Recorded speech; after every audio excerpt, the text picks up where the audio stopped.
Hello friends, welcome in my class microbes classes. जैसा कि आप सब लोग जानते हैं कि इस चैनल से आपको साइंस के 9th 10th के लेक्चर मिलते हैं और 11th 12th के बायो के लेक्चर मिलते हैं। तो ये हमारा 11th का सेकेंड लेक्चर है लिविंग वर्ल्ड का। अगर आपने फर्स्ट लेक्चर नहीं देखा है तो आप डिस्क्रिप्शन में जाके देख सकते हैं, जहाँ पे हमने लिंक प्रोवाइड कर दिया है।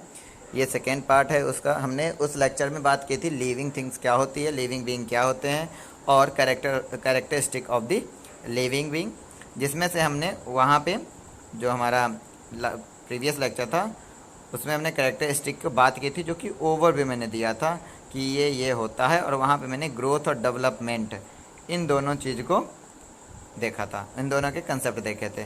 तो आज हम उसके आगे देखेंगे रिप्रोडक्शन, वो भी कैसे देखेंगे as a characteristic of living organism. Deep में नहीं, कंसेप्ट नहीं, सिर्फ कैरेक्टरिस्टिक के रूप में देखेंगे लिविंग ऑर्गेनिज्म का। दूसरा कैरेक्टर देखेंगे हम मेटाबॉलिज्म। मेटाबॉलिज्म दो तरह के होते हैं, एनाबॉलिज्म, कैटाबॉलिज्म। तो इन जो चार टॉपिक है इनको आज हम डिस्कस करेंगे। अगर आप नए हैं तो चैनल को सब्सक्राइब करें, कमेंट करके आप कोई भी डाउट पूछ सकते हैं, 24 घंटा के अंदर आपको उसका आंसर मिल जाएगा। अपने दोस्तों के साथ ज़्यादा से ज़्यादा वीडियो शेयर करें। तो हम देखते हैं, ये कुछ यहाँ पे फिगर्स आपको दिख रहे हैं। सबसे पहला दिख रहा है कि कुछ मेल जो है स्पर्म और ओवम फीमेल है और निकल रहे दोनों आपस में मिलके एक सेल बना रहा है जिसे जाइगोट कह रहे हैं। जाइगोट से एम्ब्रियो बन रहे, एम्ब्रियो से ह्यूमन बॉडी बन रही है। इसे हम सेक्सुअल रिप्रोडक्शन कहते हैं। रिप्रोडक्शन क्या होता है? Production of offspring is called reproduction. जो ऑफस्प्रिंग होती है उसे डॉटर भी बोलते हैं, और ऑफस्प्रिंग जो होती है वो आइडेंटिकल या सिमिलर या लेस और more similar to the parent cell होनी चाहिए। इससे क्या होगा? कंटिन्यूटी होती है स्पीसीज की यूनिवर्स में। दूसरा आपको फिगर दिख रहा है जो कि हाइड्रा का है, बडिंग दिखा रहा है। वहाँ पे दिख रहा है कि एक हाइड्रा की बॉडी से एक छोटी सी बॉडी बन रही है, एक छोटा सा ऑफस्प्रिंग बन रहा है, एक छोटा सा डॉटर बन रहा है। वो ये जो प्रोसेस है हाइड्रा का, इस तरह से रिप्रोड्यूस होना बडिंग कहलाता है। तीसरा फिगर में प्लेनेरिया हमने दिखाया है। प्लेनेरिया की बॉडी 3 पार्ट में टूट गई, 3 पार्ट में ब्रोकन हुई है। ये तीनों पार्ट सेपरेट पूरी बॉडी ऑर्गेनाइजेशन और बॉडी को फॉर्म किया और 3 प्लेनेरिया ऑफस्प्रिंग बनाया। तो इसे बोलते हैं हम रीजनरेशन और मतलब बॉडी होना। तो रिप्रोडक्शन क्या है हमारा? कैरेक्टरिस्टिक है लिविंग बीइंग का। क्या होता है? Production of offspring is called reproduction. यहाँ पे अगर हम मल्टी सेलुलर ऑर्गेनिज्म की बात करें जहाँ पे सेक्सुअल रिप्रोडक्शन होता है, सेक्सुअल रिप्रोडक्शन मतलब क्या है? गैमीट इन्वॉल्व होती है, एक जो है स्पेशल टाइप का सेल इन्वॉल्व होता है। वहाँ पे जो हमारा डॉटर सेल है वो आइडेंटिकल नहीं होता पेरेंट सेल से, और ना ही अपने सिस्टर या ब्रदर से आइडेंटिकल होता है, बल्कि कुछ कैरेक्टर्स चेंज होते हैं। क्यों होते हैं ये आपको जब हम रिप्रोडक्शन 12th में पढ़ेंगे तो वहाँ पे हम आपको बताएंगे। आज हम यहाँ पे बता दें कि 2 सेपरेट मेल और फीमेल जो सेल है वो इन्वॉल्व होता है, इसलिए उन दोनों के कैरेक्टर जो है, दोनों के कैरेक्टर मिक्स होते हैं और कुछ फिनोमिना होती है, वो हम यहाँ पे आपको नहीं बताएंगे। उससे जो है हमारा आइडेंटिकल कैरेक्टर नहीं आ पाता या सेम नहीं हो पाते हैं, लेस या मोर सिमिलर होते हैं। मतलब स्पीसीज तो सेम होते हैं पर आइडेंटिकल नहीं होंगे दोनों। कुछ मल्टी सेलुलर ऑर्गेनिज्म फंगी हैं। फंगी जो होती है असेक्सुअल रिप्रोडक्शन करती है बाय द स्पोर फॉर्मेशन। मतलब क्या है? अनफेवरेबल कंडीशन में स्पोर बनाती है, वो स्पोर बाद में जर्मिनेट होके फंगी बना लेती है। दूसरा एक है ईस्ट और हाइड्रा, ये दोनों बडिंग से रिप्रोड्यूस करते हैं। जहाँ पे अभी हमने आपको हाइड्रा का दिखाया था। अगर आपको ईस्ट का देखना है तो आप डिस्क्रिप्शन में जाइए, वहाँ पे मैंने 12th का लिंक दे रखा है जिसमें रिप्रोडक्शन मैंने बताया, वहाँ पे मैंने ईस्ट का रिप्रोडक्शन डिस्क्राइब किया है, तो आप वहाँ से जाके 12th के लेक्चर से देख सकते हैं। तीसरा प्लेनेरिया की बात करेंगे। प्लेनेरिया रीजनरेशन से रिप्रोड्यूस करता है। रीजनरेशन मतलब क्या होता है? Fragmented body parts regenerate the lost part of its body and become a new organism. Planaria में क्या हुआ था? 3 पार्ट में कट गए थे बॉडी, तीनों पार्ट जो उसकी कुछ पार्ट्स जो कटे हुए पार्ट्स थे वो फिर से जनरेट कर लिया और उस जनरेशन से उन्होंने एक न्यू ऑर्गेनिज्म बना लिया। यहाँ पे आप लोगों के लिए क्वेश्चन है कि आप हमें आंसर दीजिए कि हाइड्रा का सर और पैर दोनों काट दिया जाए तो किधर सर किधर पैर निकलेगा। या मतलब जैसे हाइड्रा का अपर साइड में काटते हैं तो सर निकलता है, नीचे साइड में काटेंगे हेड फुट निकलेगा। अगर दोनों साइड काट दिया जाए तो क्या होगा। तो कृपया आंसर जरूर दें अगर आप इंटरेस्टेड हैं तो। फंगी की बात करेंगे तो फंगी में फिलामेंटस फंगी है। फिलामेंटस फंगी का मतलब होता है होल बॉडी जो है फिलामेंट्स की बनी होती है।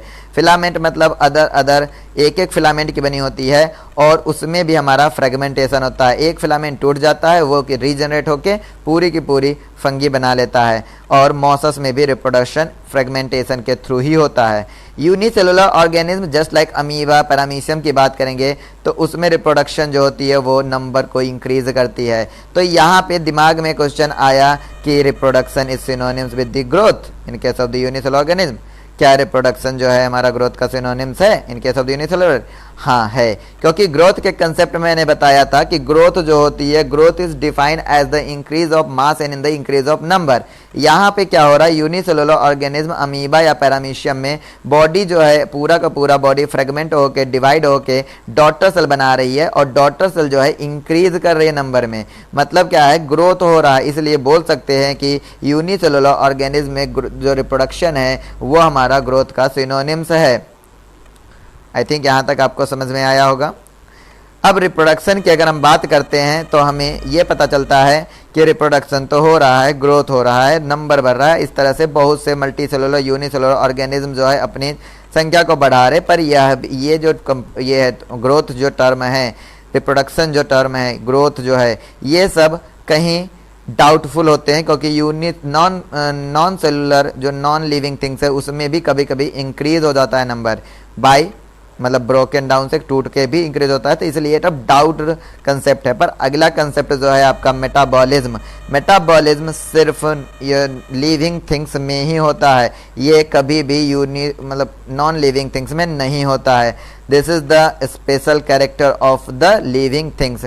यहाँ पे जो डायग्राम दिख रहा है, यहाँ पे डायग्राम जो है हमने नेट से लिया है, जो कि वैसे बेंजिन कनिंग की बुक्स की है, ये हमारी एक जेनेटिक्स की बुक है, उस बुक से है लिया गया। तो यहाँ पे दिख रहा है कि बॉडी एक सेल है, सेल में हमने न्यूट्रिएंट्स दिया। न्यूट्रिएंट्स जो है वो कोई भी मॉलिक्यूल, स्मॉलर मॉलिक्यूल था, अमाइनो एसिड, न्यूक्लिक एसिड था, जहाँ से एनाबॉलिज्म हुआ और लार्जर मॉलिक्यूल बना, साइटोप्लाज्म, सेल वॉल, राइबोसोम। वहां से फिर से कैटाबॉलिज्म होके एक स्मॉलर मॉलिक्यूल बना। ये प्रोसेस हमारे बॉडी में कंटिन्यूअसली हर एक टाइम होती रहती है और इस पूरे जो केमिकल प्रोसेस है, इस पूरे केमिकल प्रोसेस को हम मेटाबॉलिज्म बोलते हैं। मेटाबॉलिज्म में दो होता है, एनाबॉलिज्म और कैटाबॉलिज्म। एनाबॉलिज्म में हीट जो है हमारा रिलीज हो रहा, कैटाबॉलिज्म में भी हीट रिलीज हो रहा, वेस्ट प्रोडक्ट बाहर निकल रहा। तो मेटाबॉलिज्म क्या है, हमारा कैरेक्टरिस्टिक है किसी भी लाइफ का। ऑल ऑर्गेनिज्म चाहे यूनिसेलुलर हो या मल्टी सेलुलर हो, सबके सब केमिकल्स से बने होते हैं। वो केमिकल्स जो है स्मॉल से लेके लार्ज तक वेरियस क्लासेस, साइज और शेप के होते हैं। मतलब कन्फर्म साइज और शेप के नहीं होते, न्यूमरस मतलब डिफरेंट टाइप के होते हैं।